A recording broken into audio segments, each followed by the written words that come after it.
सामने नीम का पेड़ खड़ा लहरा रहा था। ऐसा लग रहा था कि वह कह रहा हो, आओ बेटा, तुम्हें अपनी आगोश में ले लूं।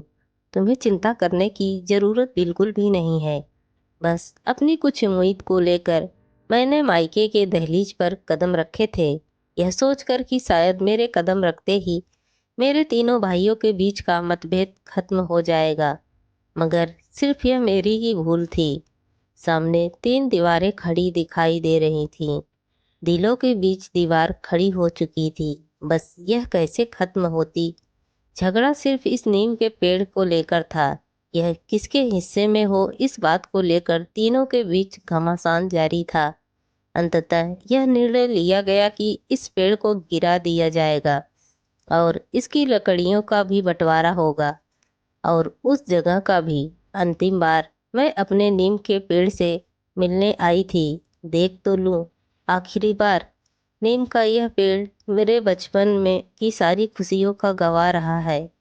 गर्मियों में अम्मा कहती थी, थोड़ी देर नीम के पेड़ के नीचे खेलो ताकि फोड़े फुंसी ना हो।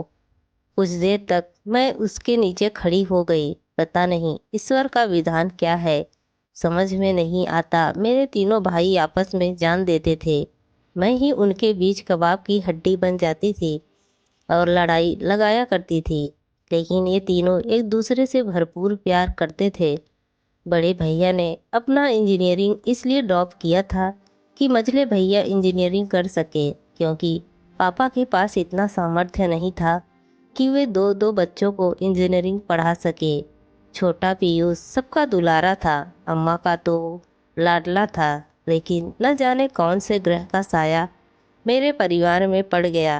अब इन ऊंची दीवारों को फांद कर कहाँ जाऊं, किसके घर पहले जाऊं। मैं नम आंखों से नीम के पेड़ के तले खड़ी थी। तभी बड़े भैया की आवाज़ मेरी कानों में पड़ी, अरे नीता, वहाँ क्या कर रही है तू। उनकी आवाज़ से मैं अपने बिहू से बाहर आई, अपनी आंखें पोंछी और उनके पैर छूकर प्रणाम किया। आओ, अंदर आओ। भैया के चेहरे पर परिचित मुस्कान मौजूद थी। शैलजा, जरा चाय बनाना, देखो कौन आया है। भैया अपने परिचित अंदाज में खुशी से भाभी को आवाज़ देते हुए बोले, नीता, तुम चाय लोगी या कॉफ़ी। भैया को चाय पसंद थी, इसलिए मैंने चाय बोल दिया। भाभी भी खुशी से बलाइयाँ लेते हुए बोली, बहुत अच्छा किया नीता, तू आ गई। तुम्हें देखते ही भैया खुश हो जाते हैं। थोड़ी देर बैठने के बाद मैं मझले भैया के पास चली गई और फिर छोटे पीयूष के पास। सबने मुझे हाथों हाथ लिया। मैं आश्चर्यचकित थी इस बात से कि इतनी देर से मुझे यह नहीं पता था कि माँ कहाँ है। पीयूष, माँ कहाँ गई। उसके चेहरे पर शून्यता दिखाई दे रही थी। वह झल्लाते हुए बोला, नीता, हम तीनों ने मिलकर यह फैसला किया था कि माँ 4-4 महीने सबके पास रहेंगी। मगर माँ को यह नागवार लगा, उनके ईगो पर आ गया। वह नाराज होकर बोली, अब मेरा भी बंटवारा करोगे। घर जमीन जायदाद सब तो बांट लिए, मेरा बंटवारा नहीं होगा चाहिए, इसका क्या मतलब है। मैं उसकी बात समझ नहीं पाई। अब क्या बताऊं, घर की बात। पीयूष बोल रहा था, उसकी बात मेरे गले में ही अटक गई। घर की बात। मैं उसे एकटक देख रही थी। उसने अपनी बात को संभालते हुए कहा, नीता, तुम अपने ससुराल में उलझी रहती हो। तुम अपने पति, परिवार और बच्चों को संभालो। यहाँ की टेंशन मत लो, हम सब संभाल लेंगे। वह सब ठीक है, पर यह तो बताओ कि माँ कहाँ है। माँ तुलसी होम चली गई हैं। क्या? माँ वृद्धा आश्रम चली गई हैं। यह तुम लोगों ने क्या किया? किस बात पर इतना मतभेद हो गया कि तुमने माँ को ही हटा दिया। हमने माँ को वृद्धा आश्रम नहीं भेजा, उनकी खुद की इच्छा थी। तुम उनसे बात क्यों नहीं कर लेती। कई बार उनसे बात करने की कोशिश की, परंतु माँ का फोन कभी लगता ही नहीं था। कई बार भाभी से भी पूछ चुकी थी, किंतु उनका गोल गोल जवाब यह बताता था कि माँ की तबीयत ठीक नहीं रहती, इसीलिए उनके पास फ़ोन नहीं रहता। मेरे पैरों तले जमीन खिसक गई।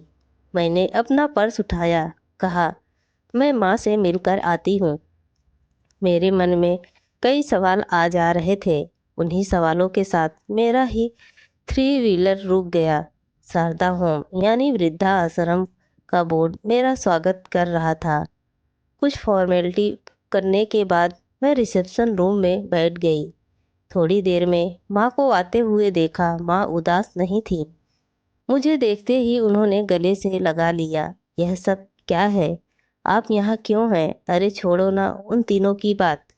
इतने दिनों बाद तुमसे मुलाकात हुई है, बैठकर कुछ बातें करते हैं। पर माँ, मैं आपको यहाँ रहने नहीं दूंगी। आप मेरे साथ चलिए। अरे नहीं, मुझे नरक का भागीदार मत बनाओ। मैं यहीं ठीक हूँ। मेरी ही गलती थी जो मैंने उनमें संस्कार नहीं भर पाई। मगर माँ, कोई क्या कहेगा कि 4 बच्चों की माँ वृद्धा आश्रम में।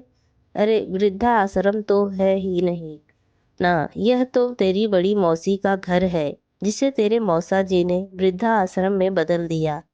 मुझे यहाँ किसी बात की कोई कमी नहीं है। मैं खुश हूँ। मेरी बहुत सारी सहेलियाँ बन चुकी हैं। सब मेरा ख्याल रखती हैं। उस घर में रहकर लड़ाई झगड़े से तो अच्छा है कि मैं यहाँ रहूँ। बचपन में हम तुलसी मौसी के यहाँ जाते भी थे, इसलिए वह जगह कुछ अनजाना सा नहीं थी। मौसी की कैंसर से मृत्यु के बाद उनकी आत्मा की शांति के लिए मौसा जी ने इसे अनाथ बुजुर्गों के लिए घर बना दिया था। बड़े ही भारी मन से माँ से विदा लेकर वहाँ से निकली। दूसरे दिन सुबह ही मुझे वापस लौटना था। रात भर करवट बदलने के बाद नींद देर से आई और सुबह ठक ठक की आवाज़ से नींद खुल गई। तभी बड़ी तेजी से आवाज़ करता हुआ कुछ धड़ाम से गिर गया। मैं कमरे से निकलकर बालकनी में आ गई। सामने नीम का पेड़ कटे हाल में धराशायी गिरा हुआ था। मेरी आंखें भर आई। रिश्तों में मन के भेद इतने ज़्यादा क्यों हो जाते हैं कि हमारी सोच में भी मतभेद हो जाते हैं। बहुत सारे प्रश्न अनुत्तरित मैंने सबसे विदा लिया और वहाँ से निकल आई। सबने झोली भर भर के मुझे गिफ्ट दिया था। सब कुछ ठीक था, लेकिन आपसी कौन सी लड़ाई थी, समझ से परे थी। अगर किसी को थोड़ी ज़मीन ज़्यादा मिल जाती या किसी को थोड़ी ज़मीन कम मिल जाती तो उससे क्या हो जाता। एक समय ऐसा था कि बड़े भैया ने अपने इंजीनियर बनने का सपना छोड़ दिया था। पर आज की सच्चाई मुझे खून के आंसू रुला रही थी। दोस्तों, आप सबको यह स्टोरी कैसी लगी प्लीज़ कमेंट करके ज़रूर बताएं।